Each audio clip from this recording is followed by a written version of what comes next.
گزارش ہے مجلس میں تشریف لے، جو باہر کھڑے ہیں اندر تشریف لے۔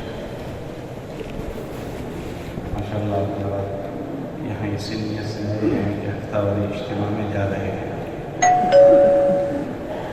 ہفتہ واری اجتماع یہاں کے عمل کا نام ہے۔ ماشاء اللہ حضرات یہاں پہنچتے ہوئے ہیں، اپنے آپ کو عمل میں شریک کر رہے ہیں۔ بہت بڑا مجمع پیچھے کھڑا ہے، ادھر ادھر بیٹھا بھی ہے، کھڑا بھی ہے۔ وقت تو گزر رہے ہیں، وہی چیز ہے، وقت تو گزر جائے گا، اس کو ہم کام کا بناتے ہیں۔ ہفتے میں ایک مرتبہ اس طرح کی مجلس ہوتی ہے جس کو ہم اپنی ضرورت کی چیز سمجھتے ہیں اور اپنے آپ کو محتاج سمجھ کر ہم بیٹھا ہے۔ تشریف ہے، اللہ تعالیٰ کو جزائے خیر دے۔ شیطان ہم پر یہ محنت کرتا ہے کہ آدمی پہلے تو ایسی مجلسوں میں جائے ہی نہیں، اور اگر پہنچتا ہے تو اس کی کوشش کرتا ہے کہ عمل میں شریک نہ ہو۔ آج تشریف ہے، اللہ حضرات کو جزائے خیر دے۔ مجلس میں مل کر بیٹھیں، دور نہ بیٹھیں، مجلس پر اللہ کی رحمت ہوتی ہے تو مجلس میں شریک ہو جائیں۔ تھوڑی سی جی کی چاہت ہے دور بیٹھنا، لیکن آدمی بہت بڑی خیر سے محروم ہو جاتا ہے۔ مجلس پر اللہ کی رحمت اترتی ہے، فرشتے اس کو گھیر لیتے ہیں، ہم مجلس سے دور رہ رہے ہیں۔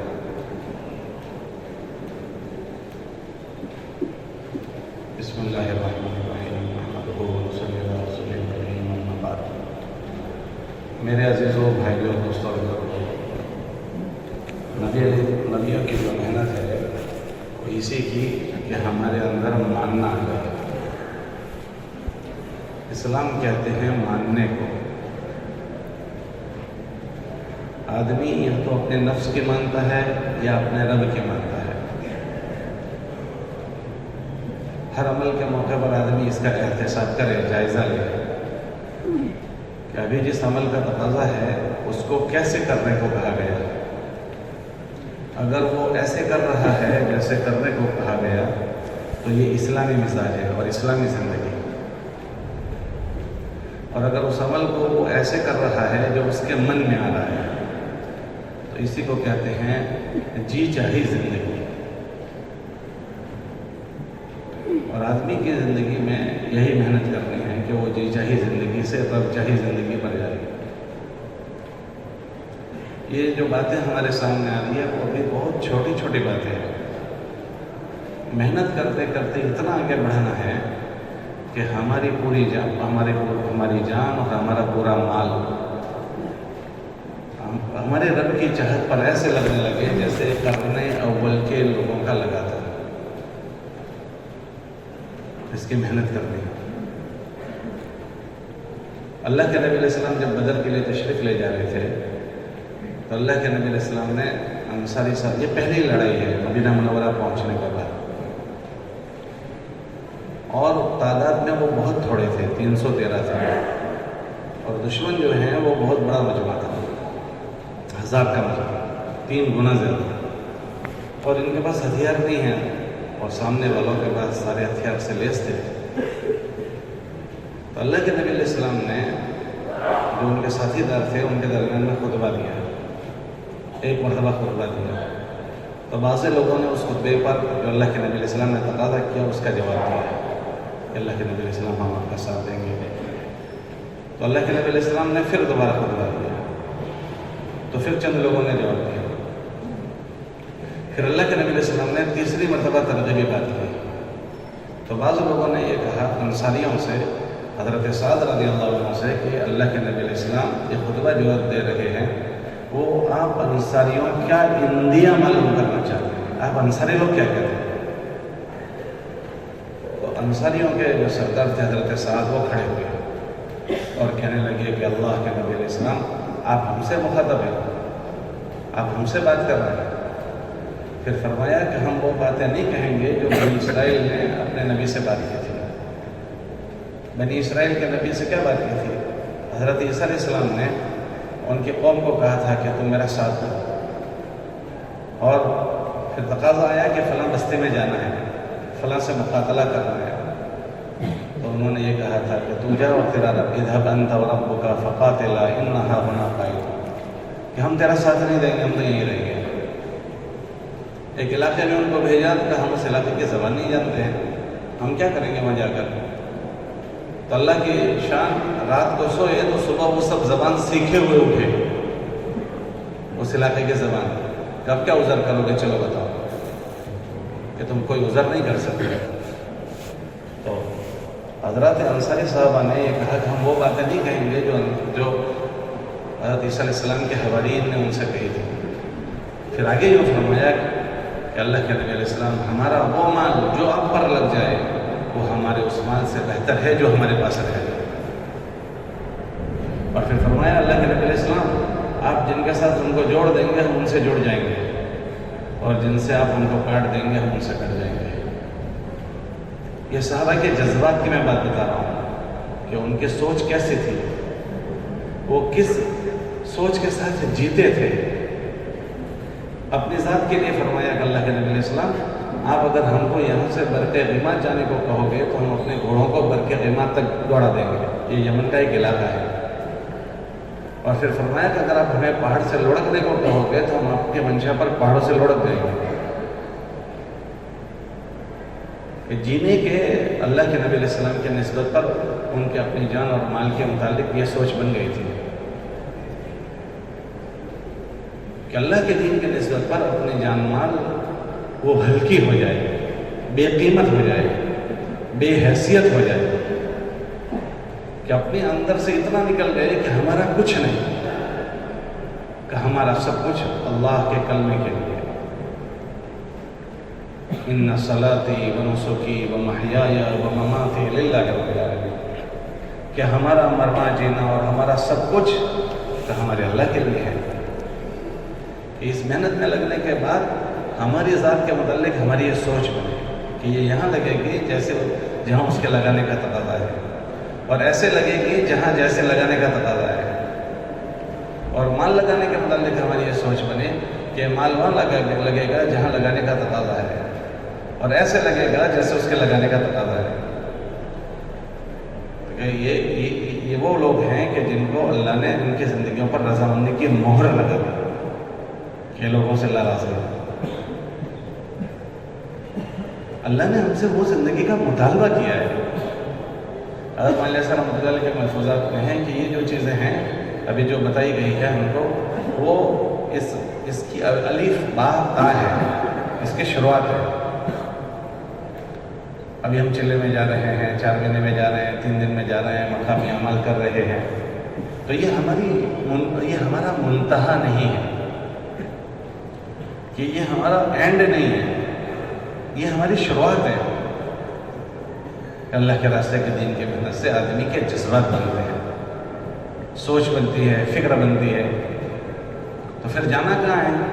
کہ جانا اس پر ہے جس پر صحابہ تھے، محنت کرتے کرتے کرتے کرتے ہر ایک کو پہنچنا وہاں تک۔ کس میں؟ کہ دونوں چیزوں میں، ذاتی زندگی میں بھی، کہ ذاتی زندگی ایسی بنانی ہے جیسے زندگیاں ان کی تھیں، اور محنت میں ہمارے جذبات ایسے بنانے ہیں جیسے ان لوگوں کے جذبات تھے، اور جب تقاضا آئے تو اپنا استعمال ایسا کرنا ہے جیسے انہوں نے اپنے آپ کو استعمال کیا۔ یہ ہم سے مطلوب ہے۔ اللہ پاک نے ان کی زندگیوں سے راضی ہونے کا فیصلہ کیا۔ قرآن میں اللہ فرماتے ہیں ہم ان سے راضی ہو گئے، اور پھر دوسری بات یہ فرمائی کہ آئندہ ہم ان لوگوں سے راضی ہوں گے جن کی زندگیاں ان کی زندگیوں سے میل کھائیں گی۔ والذین اتبعوہم بإحسان رضی اللہ عنہم ورضوا عنہ۔ ان کی سب سے بڑی بات یہ تھی کہ وہ اپنے لیے ان کا کچھ نہیں تھا۔ اس لیے آپ دیکھو کہ عجیب و غریب ان کی زندگیوں میں واقعات آئے، انہوں نے اپنے آپ کو اپنے اندر سے نکال دیا تھا، اپنے لیے کوئی چیز نہیں، کہ سب چیزیں اللہ کے لیے۔ کسی کو رب چاہی زندگی کہتے ہیں، اور اگر رب کے علاوہ اور کوئی چیز بیچ میں آ جائے تو پھر وہ رب کے لیے نہیں رہتے۔ بیوی آ جائے تو، ابا آ جائے تو، امی بیچ میں آ جائے تو، اور دنیا کی جو شکل بھی آ جائے۔ اور صحابہ کی زندگیوں میں یہ بات ملے گی۔ اسی بدر کے موقع پر بدر والوں کے متعلق اللہ پاک نے بڑے فضائل بیان کیے. یہ بات فرمائی کہ اب یہ جو بھی کچھ کریں یہ بخشے بخشائے لوگ ہیں، اور اللہ کے وہاں ان کی اتنی عزت اور اتنا مرتبہ ہے کہ ان کے نام سے کوئی دعا کرے تو وہ دعائیں قبول ہوتی ہے. تو ایسی ان کے اندر کیا خوبی تھی کہ ان کو اللہ نے اتنا مرتبہ دیا، اتنا مقام دیا. علماء فرماتے ہیں کہ انہوں نے جو کام کیا اس کے بعد وہ کام آج تک کسی نے نہیں کیا. ایسا کسی سے نہیں ہوا. ایسا کسی سے نہیں ہوا کا مطلب کہ ایسا کرنے کا کسی کو موقع بھی نہیں آیا. کہ وہ کیا کام تھا؟ کہ وہ کام وہ تھا کہ جب وہ بدر میں پہنچے ہیں تو دشمن کی شکل میں جو لوگ سامنے آئے تھے، وہ سامنے آنے والے لوگ ان لڑنے والوں کے سارے رشتہ دار تھے. رشتہ دار. اب اگر لڑائی لڑتے ہیں تو کون کس رشتہ دار سے لڑے گا؟ اللہ کے نبی علیہ السلام یہاں ہے، سامنے اپنا داماد کھڑا ہے تو کوئی اپنی بیٹی کو بیوہ کرے گا؟ سامنے چچا ہے، چچا پر کوئی تلوار اٹھائے گا؟ یہاں حضرت مصعب ابن عمیر ہیں، سامنے ان کے بھائی ہیں، بھائی پر کوئی تلوار اٹھائے گا؟ یہاں ابو بکر صدیق رضی اللہ عنہ، سامنے ان کا بیٹا ہے عبد الرحمن، کوئی بیٹے پر تلوار اٹھائے گا؟ عجیب و غریب حالات ہو گئے. یہاں ابو عبیدہ رضی اللہ عنہ ہیں، سامنے ان کے والد صاحب کھڑے ہیں، ابا کھڑے ہیں، لیکن اس مجمع نے ان کے مقابلے میں اپنے تلواریں اٹھائی، ہتھیار اٹھائے. اور اللہ کے نبی علیہ السلام نے جو بات فرمائی ان کے منشا پر اپنی لڑائی لڑی کہ انہوں نے اس وقت یہ بتایا کہ جو کلمہ پڑھے وہ ہمارا ہے اور ہمارا جان و مال اللہ کی نسبت پر ہے، اور کل ہم آپس میں جو ہے کلمے کی نسبت پر ہم کو سب کچھ کریں گے جو ہم کو کہا جائے گا کہ اللہ کے نبی علیہ السلام کے کلمے کو مٹانے کے لیے آئے. یہ ہے رشتہ دار، لیکن نبی علیہ السلام کی دشمنی میں آئے. تو ان کی رشتہ داری اللہ کے نبی علیہ السلام کے اوپر ہمارے پر غالب نہیں آ سکتی. یہ کر کے بتایا ہے. تو اللہ نے ان کے متعلق آیت قرآن میں اتاری، رجال صدقوا ما عاهدوا الله علیہ منهم من قضى نحبه ومنهم من ينتظر. کہ ایسے لوگ ہیں کہ جو انہوں نے بیعت کے وقت کہا تھا کہ اللہ کے بیعت، اللہ کے نبی علیہ السلام سے بیعت ہوتے تھے، اس وقت فرمایا تھا کہ ہم یہ کریں گے یہ کریں گے، وہ جو کہا تھا وہ کر گزرے. باقی کے لوگوں نے جب ان کے فضائل سنے تو ہمیشہ انتظار کرتے تھے کہ ہمیں ایسا موقع کب آئے گا کہ محنت کرتے کرتے ہمیں سے ہر ایک کے جذبات ایسے بنے، ہمارے جینے کا مقصد یہ ہو جائے. ہمارے جینے کا مقصد میں ایک تو ہمارا عنوان یہ ہو کہ اللہ کا کلمہ دنیا میں زندہ ہو جائے. ایک صحابی کا جذبہ یہ تھا. جب خالد بن ولید رضی اللہ عنہ کا انتقال ہوا تو حضرت عمر نے فرمایا کہ حضرت خالد کا اس کے علاوہ اور کوئی جذبہ نہیں تھا کہ اللہ کا کلمہ کیسے زندہ ہو جائے، کہ اس کے علاوہ اس کے دل میں اور کوئی بات نہیں تھی. اس کا جذبہ یہ تھا کہ اللہ کا کلمہ کیسے زندہ ہو جائے. جب اللہ کا کلمہ دنیا میں زندہ ہو جائے، وہ دہش ہو گئی، تو اس کے لیے ہم کیا کر سکتے ہیں؟ وہ سب کچھ کر گزرے. کتنا کیا کہ جو کمایا ہوا تھا وہ بھی لگایا. پھر اس کے بعد کمانے کا موقع نہیں ملا اور اپنی مشغولیتوں کو چھوڑنا پڑا تو گئے. کیونکہ اللہ کے نبی علیہ السلام ہجرت کر کے جب مدینہ منورہ گئے تھے تو یہ جو صحابی تھے، صحابہ مکہ مکرمہ کے حضرات، وہ تو اپنا سارا چیزیں چھوڑ کر آئے تھے. تو اللہ کے نبی علیہ السلام نے مدینے والوں سے کہا تھا تم ان مہاجرین کو اپنا بھائی بنا لو. اس کو کہتے ہیں مواخات. اللہ کے نبی علیہ السلام نے بھائی بنا دیا، اور جب تک مواخات باقی رہی میراث چلتی تھی، ایسے بھائی بنائے. تو ان پر بہت بڑا مال ان کا چلا گیا انصاریوں کا. پھر اللہ کے نبی علیہ السلام کا ساتھ دینے والے یہی انصار صحابہ تھے. انصار صحابہ قافلے جتنے جاتے تھے ان میں یہی لوگ جاتے تھے. تو سفروں کے خرچے بہت بڑھ گئے تھے، اور پھر جہاں جاتے تھے وہاں سے نقد قافلوں کو وصول کر کے لاتے تھے، نقد جماتے. گزشتہ حضرت مولانا ابراہیم صاحب تشریف لائے تھے تو انہوں نے حیات الصحابہ کی تعلیم کی تھی. اس میں بتایا تھا کہ نقد قافلے کو وصول کر کے آئے تو ان نقد قافلوں کی میزبانی کرتے تھے. یہ میزبان بنتے تھے ان مہمانوں، پھر ان پر مال لگاتے تھے.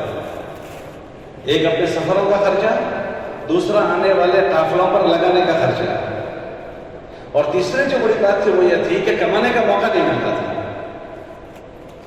حالات مدینہ منورہ کے ایسے ہو گئے کہ مدینہ منورہ کے چولہے بجھ گئے. ایک مرتبہ حضور علیہ السلام کی مسجد میں پہلی صف فاقوں کی وجہ سے گر گئی، لیکن اپنے آپ کو کسی موقع پر انہوں نے روکنے کو نہیں سوچا۔ ہر ایک کا جذبہ یہ ہے کہ اللہ کا کلمہ دنیا میں زندہ ہو جائے، ہر ایک کا جذبہ یہ ہے۔ اس کے لیے جو کر سکتا ہے اس کے کرنے میں کوئی کمی نہیں کر رہا ہے۔ ایک ایک کی سوچ ہے کہ اللہ کا کلمہ زندہ ہو جائے، مردوں کی سوچ، عورتوں کی سوچ، بچوں کی سوچ۔ اس لیے آپ دیکھو کہ ان کی عورتوں نے اس فکر میں ان کا تعاون کیا۔ وہ صحابی رضی اللہ تعالیٰ عنہ اپنے گھر میں مہمانوں کو لے کر گئے، گھر والی سے کہہ رہے ہیں کہ دیکھو کوئی چیز بچا کر مت رکھنا، تو گھر والی کیا کہہ رہی ہے کہ گھر میں سوائے بچوں کو کچھ کھلانے کے اور گھر میں کچھ نہیں۔ ماں جو ہوتی ہے وہ بچوں کو نہیں بھوکے دیکھ سکتی۔ اپنے گھروں میں دیکھ لو کہ ہم دیکھ سکتے ہیں بچوں کو بھوکے؟ اللہ کے لیے ان کے کیسے عزائم ہو چکے ہوں گے کہ ماں اپنے بچوں کو بھوکے سلا رہی ہے کہ گھر میں کھانے کا کچھ نہیں، تھوڑا سا ہے بچوں کے لیے بچا ہے وہ مہمانوں کو ہم کھلائیں گے، اور بچوں کو بہلا کر سہلا کر سلا رہے ہیں کہ اندر کے جینے کے عزائم۔ آدمی سے وہ چیز عمل ہوتا ہے جو اس کے اندر میں ہوتا ہے، اندر جو ہوتا ہے وہ ظاہر ہوتا ہے، باہر آتا ہے۔ عربی میں ایک مقولہ ہے کل اناء یترشح بما فیہ، برتن میں سے وہ چیز چھلکے گی۔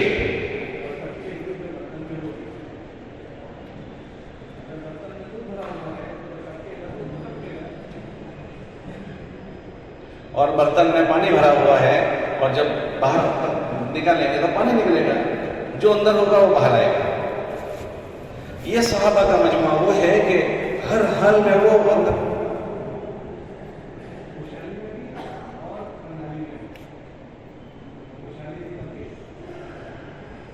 کہ کتنی بڑی خوشحالی ان کے پاس آئی، لیکن اس خوشحالی میں بھی یہ چیزیں ان کی کم نہیں ہوئی۔ ان کے خوشحال لوگوں میں ایک تھے عبد الرحمن ابن عوف رضی اللہ عنہ، بہت خوشحال تھے وہ، اور پورے عربوں میں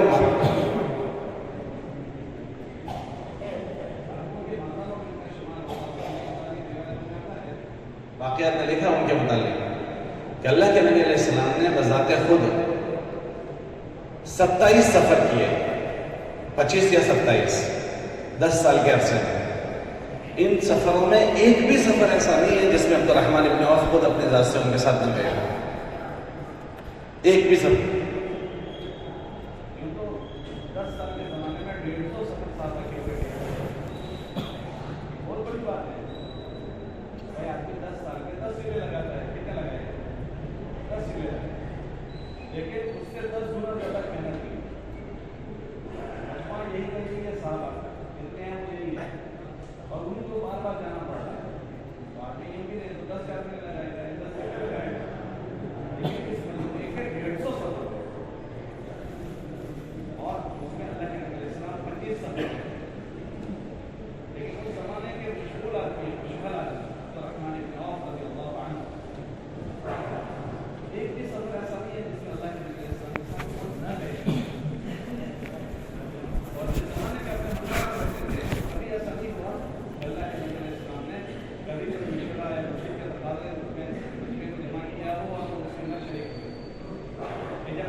اللہ کے پاس جائے گا ویسا بندہ تو زیرو ہو کر جائے گا۔ جس نے اپنے دین کو بیچ دیا، جس نے اپنے دین کو بیچ دیا کہ اس دین کے ذریعے سے اور کوئی اس کا جذبہ ہے اور کوئی اس کی سوچ ہے، اس نے اپنے دین کو بیچ دیا۔ اب آپ ہمارے اللہ کے آخرت ہے، ہمیں کون چیز ڈھونڈتا ہے؟ بلکہ ان کی بات کو اللہ پاک کی نقل میں کہا ہے کہ ہم کو شکریہ بھی نہیں کرتے کہ ہم سے کہے گا شکریہ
خودی کے پاس کہ اللہ کے نبی علیہ السلام اس دنیا سے گئے تو مدینے والوں کے حالات ایسے تھے۔ اس زمانے میں خوشحالی نہیں تھی، خوشحالی اس کے بعد آئی ہے۔ انہوں نے بیعت اس پر کی تھی کہ اللہ کے نبی علیہ السلام ہم آپ کا ساتھ دیں گے، ہمارے حالات سازگار ہوں گے تو بھی اور حالات ناسازگار ہوں گے تو بھی، فی العسر والیسر، اس پر بیعت لکھتے تھے، اس لیے وہ سچے اترے اس میں۔ اللہ قرآن میں فرماتے ہیں جس پر انہوں نے جو بات کو وعدہ کیا تھا وہ پورا اترائے، کوئی چیز نہیں چاہتے تھے۔ اگر یہ چاہتے تھے ان کو پتہ نہیں کیا سے کیا ملتا۔ اللہ نے خود کہا تھا کہ اگر آپ چاہیں تو مکے کے پہاڑوں کو ہم سونے کے بنا دیں جو تمہارے ساتھ چلے۔ تو یہ فرماتے تھے کہ ہمیں کچھ نہیں چاہیے، ہمیں ہمارا اللہ چاہیے۔ یہ کہتے تھے ہم بدلہ نہیں چاہتے، لا نرید منکم جزاء ولا شکورا، کہ اس جذبات کے ساتھ وہ کہتے تھے ہمارے عزائم میں آخرت ہے کہ ہماری آخرت بن جائے۔ اور اصل تو زندگی وہی ہے۔ اس دنیا میں تو آدم علیہ السلام کو اللہ نے سزا کے طور پر بھیجا تھا، یہ رہنے کی جگہ نہیں تھی، لیکن اب آ گئے تو رہنا پڑے گا، تو ہمیں احکامات اس میں لگا دیے کہ یہ حکم یہ حکم یہ حکم۔ جنت میں کوئی حکم نہیں تھا، اور جب جنت میں جائیں گے وہاں کوئی حکم نہیں ہوگا۔ تو اگلے لوگوں کی مثالی زندگی ہمارے سامنے رکھی اور فرمایا کہ اب تم کوشش کرو کہ محنت کرتے کرتے ان کے جیسے تم بنو۔ یہ جو ہماری ہفتہ وار اجتماعیاں ہوتے ہیں اور ہم سب کو بلایا جاتا ہے ہر ہفتے اور یہاں بیان ہوتا ہے، تو یہ خالی بیان کوئی رسمی پروگرام نہیں ہے جیسے دنیا میں اور بہت سارے لوگوں کے فنکشن ہوتے ہیں، پروگرام ہوتے ہیں، کوئی ایسا کوئی رسمی پروگرام نہیں۔ یہ جتنی ہماری مجلسیں ہوتی ہیں وہ اسی لیے کہ ایک ایک ہمارا محنت کرنے والا ساتھی، کام کرنے والا ساتھی ان مذاکروں کے ذریعے سے ہمیں جس زندگیوں پر پڑھنا ہے اور جس کام پر پڑھنا ہے اس میں جتنے پر پڑھ چکے اللہ کا احسان مانے، باقی ابھی جو باقی ہے اس کی ہمارے اندر فکر آ جائے،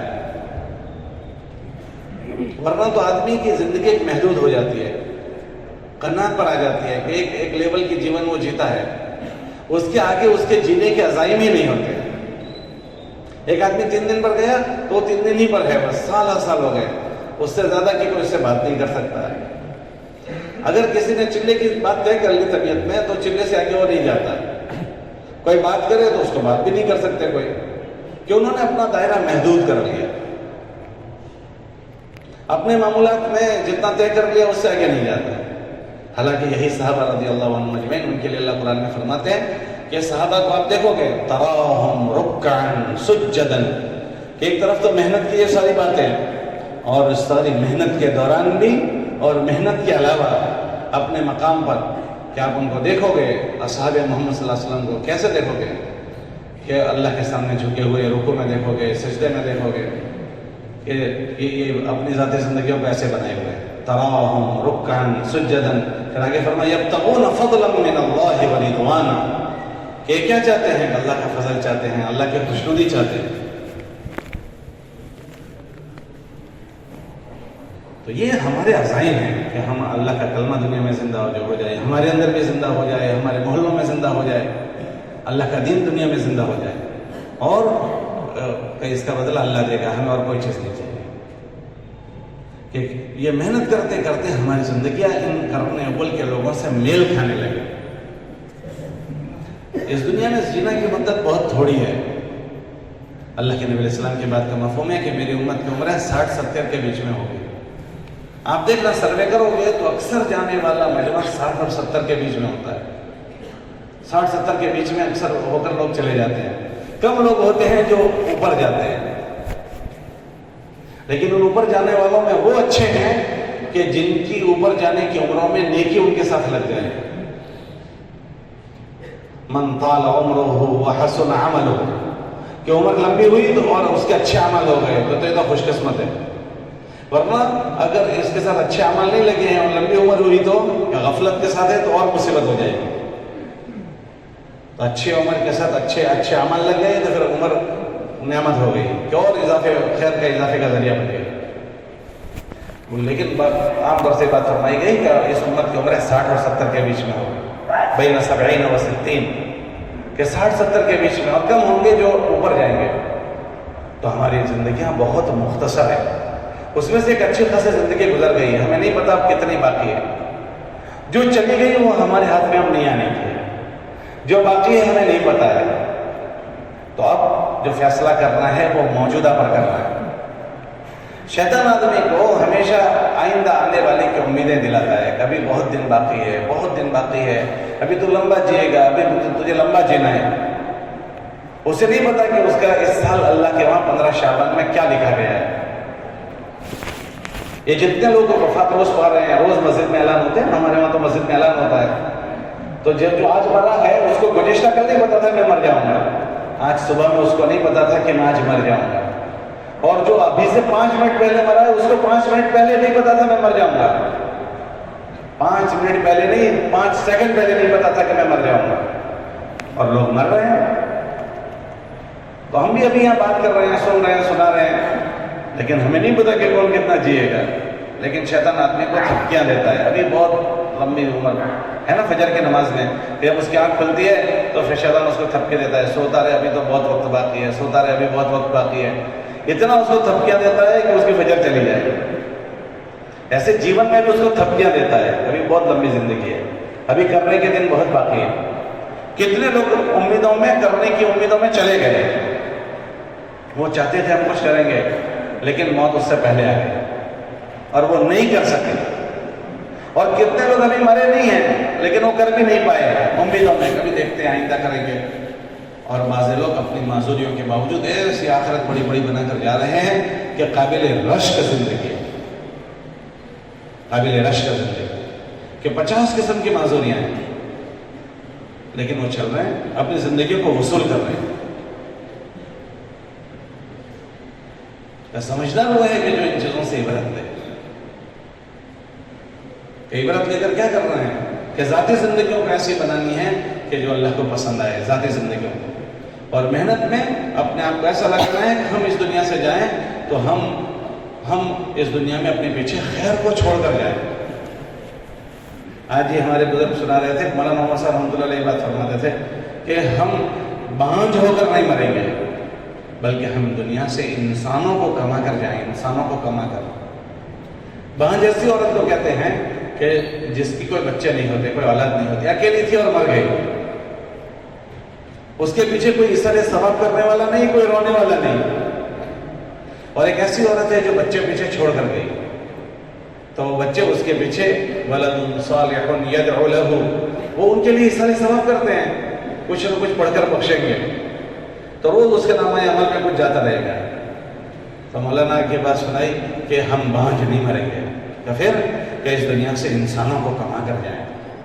یہ بہت بڑی کمائی آدمی کی کہ انسانوں کو کما کر گیا، کہ جتنے انسانوں پر اس کی محنت ہوئی ہے، وہ انسان جتنے عمل کرنے والے بنیں گے، وہ ان کو ایصال ثواب کریں کہ نہ کریں، وہ سب کے سارے اعمال خیر اس کے نامہ عمل میں روز جمع.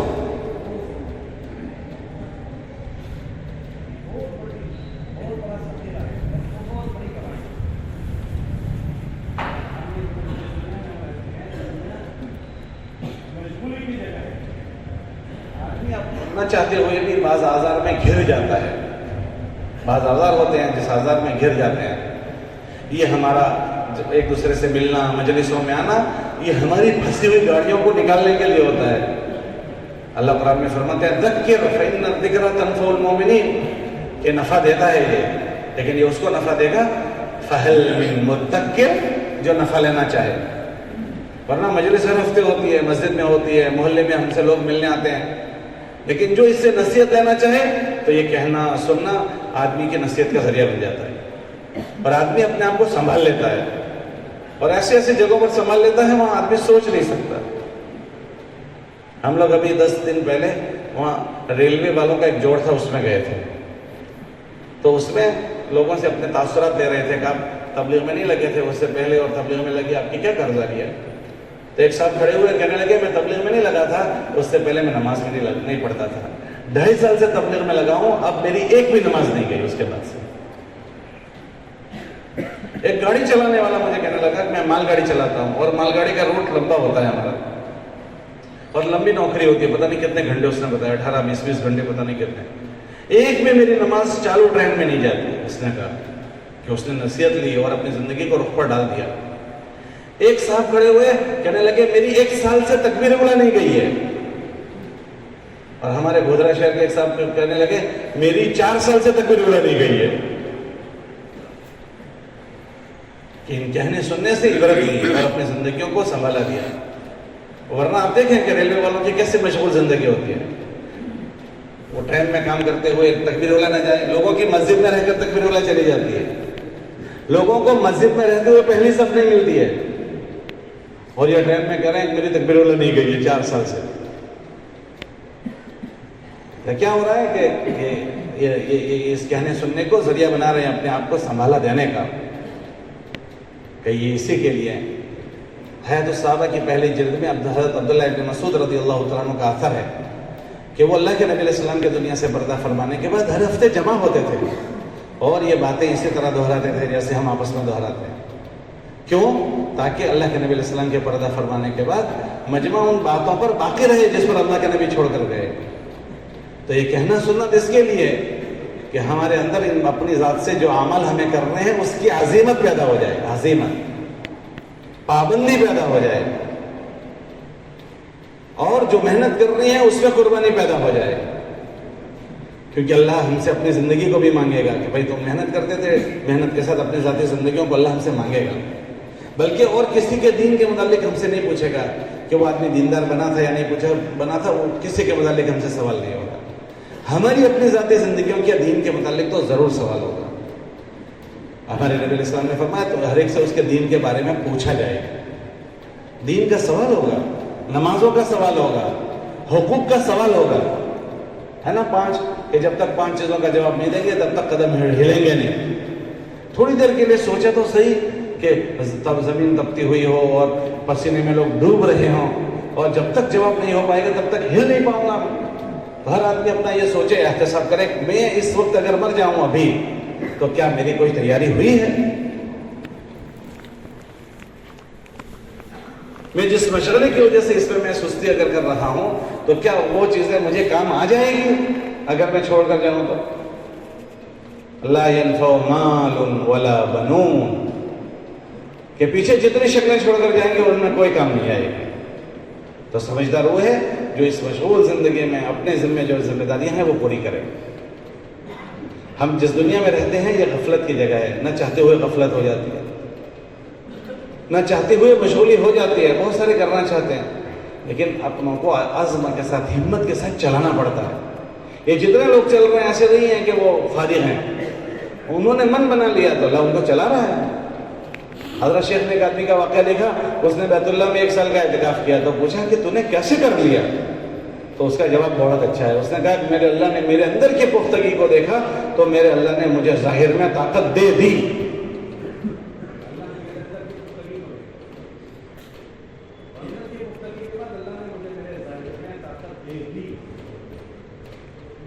ہمارے نبی علیہ السلام فرماتے ہیں کہ اللہ اپنے بندے کے ساتھ وہ معاملہ کریں گے جیسا وہ اللہ سے گمان کرے گا۔ انا عند ظن عبدی بی، کہ میں بندے کے ساتھ وہ معاملہ کروں گا جو وہ اللہ سے گمان کرے گا۔ اللہ کے فیصلے بندے کے گمان پر ہوتے ہیں۔ ہم سوچیں، میں ایک اپنی ذات سے کہہ رہا ہوں، ہر آدمی اپنا جائزہ لے، میں نے کبھی کوئی اللہ سے معاملہ کیا؟ بس ایک شیڈیول کی زندگی جی رہا ہوں، روز صبح اٹھتا ہوں، شام کو سوتا ہوں، صبح اٹھتا ہوں، شام کو سوتا ہوں۔ ہم نے کچھ کرنے کے عزائم کیے ہوں یا کچھ کرنے کے فیصلے کیے ہوں یا کوئی بات کرنے کی طے کی ہو، بس جی رہے ہیں، صبح ہوئی شام ہوئی جی رہے ہیں۔ ہمارے بزرگ تھے، انتقال ہو گیا، وہ ایک مرتبہ کہنے لگے کہ ہم لوگ مولانا سعید خان صاحب مکی رحمۃ اللہ علیہ کے ساتھ بیت اللہ میں، تو طواف کے بعد انہوں نے ہمارا ہاتھ پکڑا اور کہا یہ بیت اللہ سامنے ہے، اللہ سے دعا مانگو کہ اللہ ہم جس مشغولیتوں میں ہیں اس مشغولیتوں سے تو ہمیں عافیت کے ساتھ فارغ کر دے تیرے دین کی خدمت کے لیے۔ تو پھر وہ کہنے لگے اس کے بعد اللہ نے مجھے فارغ کر دیا، پھر اس کے بعد میں ایسا فارغ ہو گیا، لیکن پھر اس کے بعد میں نے اپنے آپ کو کبھی ان چیزوں سے بچایا نہیں، کیونکہ جس جو اللہ مشغول کر سکتا ہے وہ اللہ فارغ بھی کر سکتا ہے، اور جس اللہ نے فارغ کیا پھر اپنے آپ کو بچاؤں گا یہ تو میری خیانت ہو جائے گی، تو پھر اللہ مشغول کر سکتا ہے۔ کتابوں میں جو آدمی اپنے آخرت کے غم کو اپنا غم بنا لے، اللہ دنیا کے غموں سے اس کے سینے کو فارغ کر دے، اس کے ہاتھ کو کاموں سے فارغ کر دیں گے۔ عزائم کرنے والے ایسے ہوتے ہیں کہ ہم ایک مقصد کے لیے جی رہے ہیں، ہم ایک مقصد کے لیے صبح کرتے ہیں۔ یہ ہمارے جو مذاکرے ہیں وہ اسی غرض سے ہوتے ہیں، یہ خالی کوئی چند باتیں سنا دینے کے لیے ہم سب جمع نہیں ہوتے۔ ہماری ذاتی زندگیوں میں جو ہمارے ذمہ ہمارا دین ہے، ہمارے فرائض ہیں، اس میں سستی ہوتی ہو تو اس کے اندر چستی آ جائے، محنت کرنے میں ہمارے اندر جو ضعف ہو اس کے اندر ہمارے اندر فکریں آ جائیں۔ یہ دونوں ہمارے ذمہ داریاں ہیں۔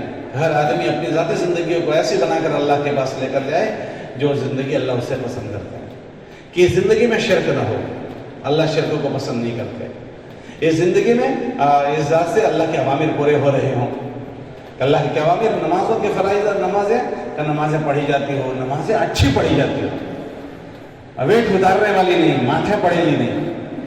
نماز ہے سب سے بڑا فریضہ ایمان کے بعد، وہ نماز کا ہے، اور سب سے پہلی جو پوچھ ہوگی وہ نماز کی ہوگی۔ یہ مذاکرہ میں نے اور آپ نے 20 بار سنا ہوگا، میرے اندر اس نماز کی فکر کتنی آئی، اگر میری نماز ٹھیک نہیں ہوئی تو یہ بھی روایت میں آتا ہے اس کو منہ پر ماری جاتی ہے، تو کیا میری نماز ایسے تو نہیں کہ منہ پر ماری جاتی ہو؟ کیا صحیح نماز اور غلط نماز میں نہیں بتا سکتا کہ صحیح ہے کہ نہیں؟ حضرت نے کتاب میں لکھا ہے کہ کون سی نماز صحیح ہوگی اور کون سی نماز صحیح نہیں۔ ان چیزوں کا روز احتساب، اس کو اسی لیے سننا ہے، پوچھ کر زندگی گزارنا۔ ہم اپنی زندگی کا جائزہ لیں، یا اکثر مسجد وار جماعت کے ہمارے ساتھی ہیں، اللہ کے نبی علیہ السلام کے زمانے میں آپ دیکھیں چھوٹی چھوٹی بات پوچھنے جا رہے ہیں، چھوٹی چھوٹی بات، تو حضور یہ بات پیش آ گئی، فرمایا کیا کرنا ہے؟ اللہ کے نبی علیہ السلام یہ بات پیش آ گئی، بتائیں کیا کرنا ہے؟ چھوٹی بات پیش آ گئی، پوچھنے جا رہے ہیں۔ ہم اپنی زندگی میں کتنے کام کر رہے ہیں، کیا میں نے کبھی جا کر پوچھا؟ ہم سب اپنے بچپن سے دیکھیں کہ جب میں بالغ ہو گیا تو میں پڑھائی کر رہا تھا، تو میں نے پڑھائی کا پوچھا پڑھائی کا دین کیا ہے؟ پھر ہمارے رشتے ہوئے کہ ہم نے پوچھا کہ ہمارے رشتوں کا دین کیا ہے؟ پھر شادیاں ہوئی کہ ہم نے پوچھا شادیوں کا دین کیا ہے؟ پھر ہم نے کاروبار کیے تو ہم نے کبھی پوچھا کاروبار کا دین کیا ہے؟ پھر اولاد ہوئی تو ہم نے اولاد کا دین پوچھا؟ کہ زندگی میں بہت ساری چیزیں ایسے داخل ہو جاتی ہے غیر محسوس طریقے سے جو نہیں کرنے کی ہوتی ہے، اور آدمی کو اس کا پتہ نہیں چلتا، آدمی اس کو نہیں سمجھ پاتا کہ میری زندگی میں ایک چیز داخل ہو گئی ہے۔ اس لیے ہمارے وہاں جو تیسری چیز ہے، آدمی چھوٹی چھوٹی باتوں کو پوچھے، ورنہ غیر محسوس طریقے سے۔ ابھی ہم لوگ ایک جگہ کھڑے تھے، اس کے پورے کپڑے پر تصویریں بنی ہوئی تھی، تو میں نے کہا کہ آپ کے پورے کپڑے پر تصویریں بنی ہوئی ہیں. تو وہ کیا کہنے لگا, مجھے خیال ہی نہیں آیا. مچھلیاں بنی ہوئی تھی, پتہ نہیں پورے اس پر مچھلی بنی ہوئی تھی. میں نے کہا آپ پر اتنی مچھلیاں بنی ہوئی ہیں. تو کہنے لگا مجھے خیال نہیں آیا. وہ پہنا ہوا ہے اور اس کو خیال نہیں آیا. حالانکہ تصویر کتنی بڑی بات ہے. اللہ کے نبی علیہ السلام ایک مرتبہ گھر میں تشریف لے گئے تو واپس لوٹ گئے. تو امہات المومنین میں سے جو اندر گھر میں تھی, اس نے آواز دی, کہا کہ اللہ کے نبی آپ تشریف واپس جا رہے ہیں؟ کہ میں اندر آنا چاہ رہا تھا, لیکن گھر کے دروازے پر تو پردہ لٹکا ہے اور وہ اس پر تصویریں ہیں, اور جہاں تصویر ہوتی ہے وہ رحمت کے فرشتے نہیں آتے. اب ہمارے موبائل تصویروں سے بھرے ہوئے ہیں, اچھوں کے موبائل تصویروں سے بھرے ہوئے. تصویر ہم بناتے ہیں, ہمیں کبھی خیال بھی نہیں آتا کہ میں اپنے آپ کو اللہ کی رحمت سے دور کروں. ہمارے بچوں کے کپڑوں پر آپ دیکھ لیں, ہمارے گھر کی چادروں پر ہم دیکھ لیں, ہمارے گھر میں کھلونے تصویر لائی جا رہی ہے نا, کہ 3 جگہ پر رحمت کے فرشتے نہیں آتے. ایک جہاں تصویر ہوگی, اور دوسرا جہاں ناپاک آدمی ہوگا کہ غسل کی حاجت ناپاک پڑا ہوا ہے, اور تیسرا جہاں کتا ہوگا. کتنی سخت وعید اس کی ہے کہ جہنم میں سے حساب کتاب شروع ہونے سے پہلے ایک گردن نکلے گی, جو گردن اونٹ کی طرح موٹی ہوگی, اونٹ کے گردن کی طرح, اور وہ تصویر بنانے والوں کو اٹھا کر لے کر ڈالے گی جہنم. حساب کتاب ابھی شروع نہیں ہوا, کیونکہ یہ شکلیں بنانا تو اللہ کا کام ہے. اللہ شکلیں بناتے ہیں. مصورین سے تصویریں بنانے والوں سے کہا جائے گا کہ اچھا تم نے ہماری نقل کی تھی, اس میں جان ڈالو. وہ جان نہیں ڈال سکیں گے, تو وہ جہنم کے گردن اس کو یوں لقمہ بنا کر جہنم میں ڈالے گی. اتنی سخت وعید ہے کہ ہل جائے آدمی. حساب کتاب سے پہلے یہ سب ہوگا, لیکن یہ ایسی چل پڑی چیزیں کہ یہ سرسری ہو گئی, ہلکی ہو گئی. تو ایک تو آدمی اللہ کی پھٹکار کا مستحق بنتا ہے, اور اللہ کی رحمت سے دوری کا ذریعہ بن جاتا ہے. اولاد کی تربیت میں ہم دیکھ رہے ہیں, اور جیسے یہ زمانہ حضور کے زمانے سے دور ہوگا اور قیامت سے قریب ہوگا, یہ چیزیں بڑھے گی, کم نہیں ہوگی. اتنی جہالت عام ہوگی کہ اللہ کی دھرتی پر کوئی اللہ کہنے والا نہیں بچے گا. ایک کچھ بچیں گے, پھر اخیر میں وہ بھی ختم ہو جائے گا, پھر اللہ قیامت لائیں گے. تو وہ تو سب ہونے والا ہے جو حضور نے فرمایا ہے. ہمارا اپنا جائزہ لینا ہے کہ وہ نشانی مجھ سے تو شروع نہیں ہو رہی, اس نشانی میں تو مبتلا نہیں ہوں, اور مجھے پتا بھی نہیں ہے کہ میں اس میں مبتلا ہو گیا. وہ ساری چیزیں ہوں. حضور علیہ السلام نے فرمایا میری امت میں وہ ساری باتیں ہوں گی جو بنی اسرائیل میں ہوئی ہے, اور فرمایا اس میں 72 فرقے ہوئے ہیں, میری امت میں 73 ہوں گے. اور آگے جو سخت بات فرمائی کیسے ہوگا کہ حذب النعل بالنعل. اور فرمایا اگر اس میں کسی نے اپنی ماں سے غلط کام کیا ہے تو میری امت میں بھی ایسے لوگ پیدا ہوں گے جو اپنی ماں سے غلط کام کریں گے. تو ان لوگوں میں ایک غلط بات جو ہوئی تھی وہ تصویر پرستی بھی ہوئی تھی. انہوں نے بت پرستی سے شروع کی تھی, تصویروں کے ذریعے سے محبتیں دل میں آئی, پھر بت بنائے اس کے, اور وہ بے دینی کو دین سمجھ کر کرتے تھے. اللہ نے قرآن میں ان کے لیے فرمایا لا تغلوا فی دینکم, کہ وہ حضور کے نبیوں کی محبت میں آ گئے تو بیٹا بنا دیا, اور جب دشمنی میں آ گئے تو نبی کو آرے سے کاٹ دیا انہوں نے. تو بعض لوگوں کی محبت میں کوئی آ جاتا ہے تو آسمان پر چڑھا دیتے ہیں, اور جب کسی سے دشمنی آ جاتی ہے تو اس کو مٹی میں ملا دیتا ہے. کوئی چیز سوچتا نہیں ہے. یہ سب ہوگا جو ہمارے بنی اسرائیل میں ہوا ہے, وہ سب اس امت میں ہوگا. اب دیکھو کہ آدمی کو کسی سے محبت ہو جائے تو اس کے ایپ بھی ہنر ہو جاتے ہیں, اور کسی سے دشمنی ہو جائے تو اس کی خوبی میں بھی بھولے نکالتا ہے. یہ چیز ہوگی. ہمارے نبی علیہ السلام نے فرمایا ہر وہ بات ہوگی جو بنی اسرائیل میں ہو, اور بنی اسرائیل میں یہ ہوا تھا. دین میں افراط و تفریط, اللہ نے مستقل ان کو حکم دیا کہ تم ایسا نہ کرو.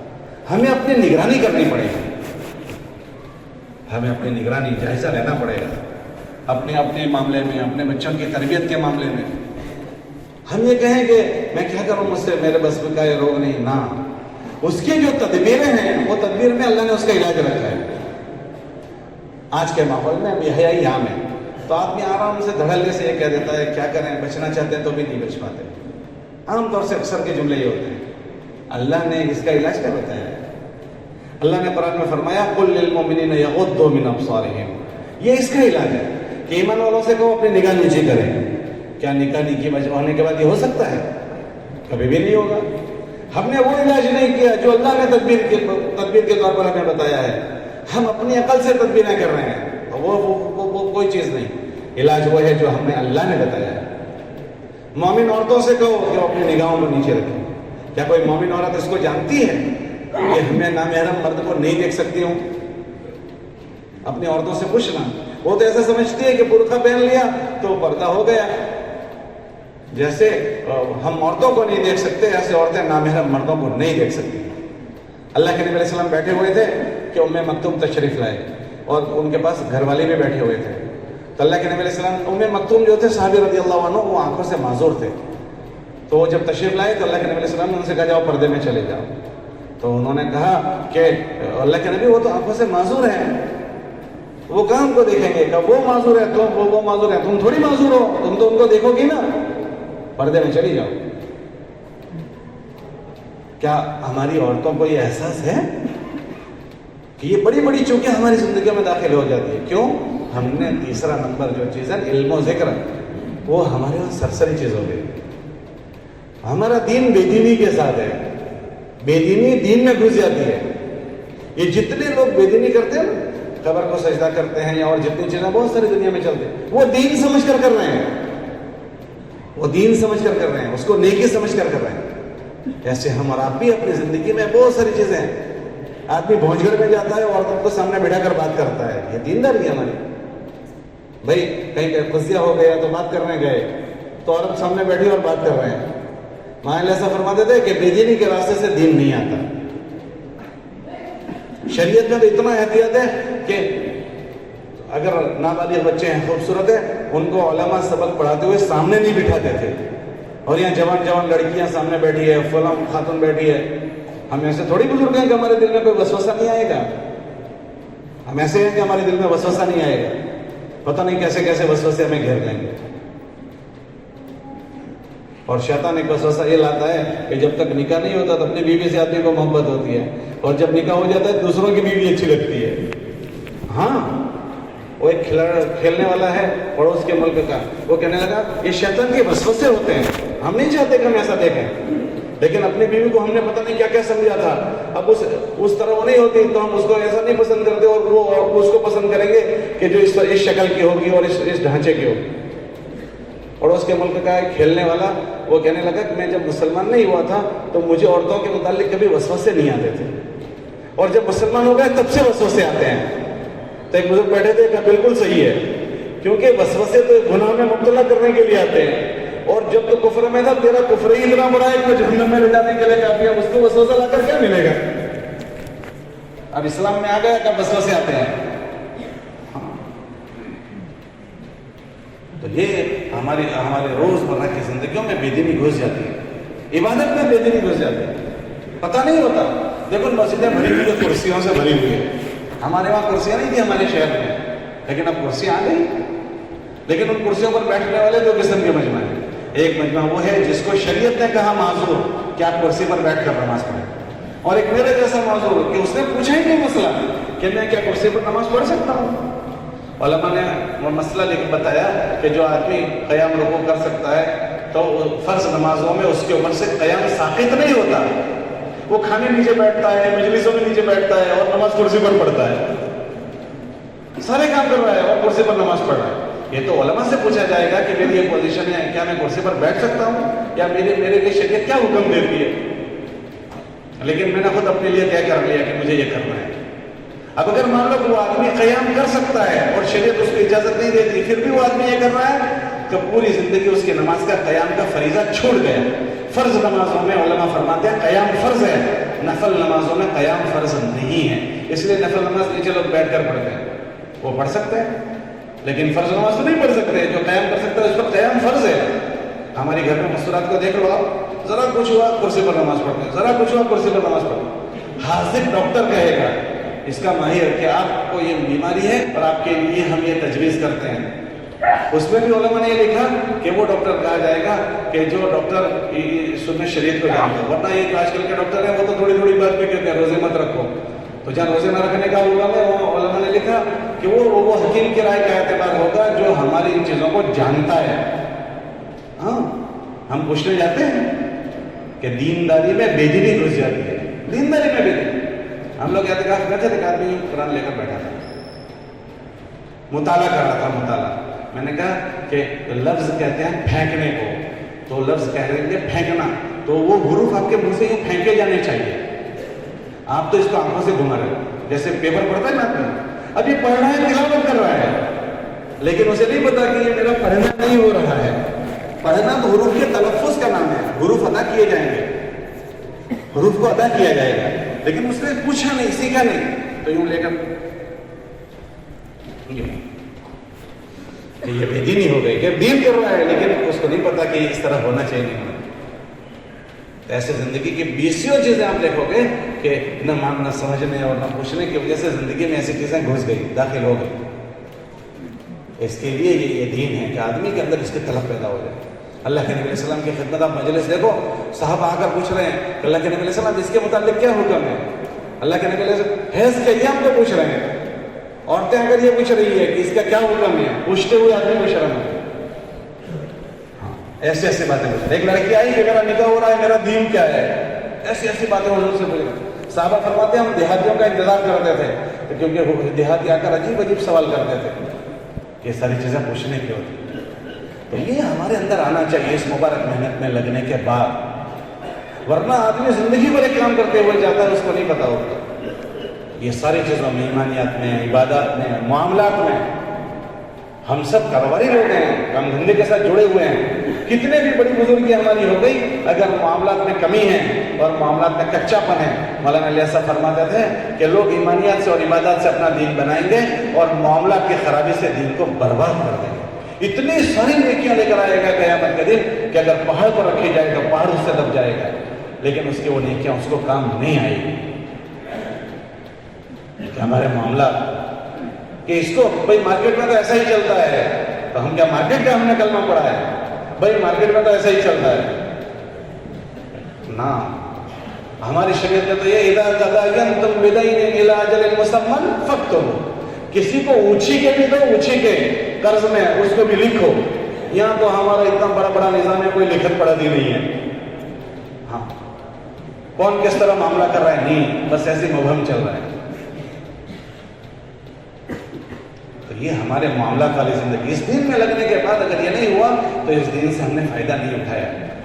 ہمارے دین سے فائدہ یہ اٹھا کہ ہم اپنی زندگیوں میں یہ سب چیزوں کا نکھار پیدا کیا کہ دین کے اندر یہ جذبہ بننا چاہیے کہ جو چیز لینے کی ہے وہ لیں گے، جو چھوڑنے کی ہے وہ چھوڑ دیں گے. ہمارا کیا گیا ہے؟ کچھ نہیں. اس دنیا میں بغیر ننگے آئے تھے، دنیا سے ننگے ہی جانا ہے. یہ جتنی زمینیں دکھ رہی ہیں نا، یہ آدم علیہ السلام کے زمانے سے ہے. اس کے دھڑی بدل گئے، زمینیں تو وہی کے وہی ہیں، لیکن وہی زمین بعضوں کے لیے جنت بنی ہوگی اور بعضوں کے لیے جہنم بنی ہوگی. بھائی ایک زمین میرے باپ کی ہے، میرے باپ نے اس کا حق ادا کیا، وہ جنت بنی اس کے لیے. پھر وہ میراث میں میرے پاس آئی اور میں نے حق ادا نہیں کیا، وہی جہنم وہی زمین میرے لیے جہنم بن گئی.